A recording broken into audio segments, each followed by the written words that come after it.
Te regulējas ātrums. Īstenībā Ksenija var daudz noskriet vai nosteigāt, ļoti daudz. Man visi brīnās. Viņai patīk. Nu, dažreiz negribas. Kseša, top. Te piesprādzējam šitādu te. Ja gadījumā viņa nokrīt, protams, tāda gadījumā vēl nebija, tad šis te viss izslēdzas, izraujas ārā.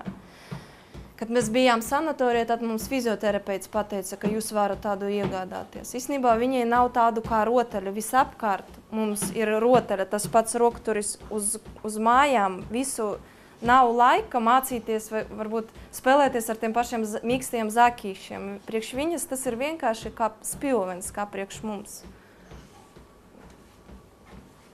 Да, Ксюшечка? Побегай. Умничка какая, Ксюшкин! Kseniju uz dzimšanas dienu krājām un nopirkām.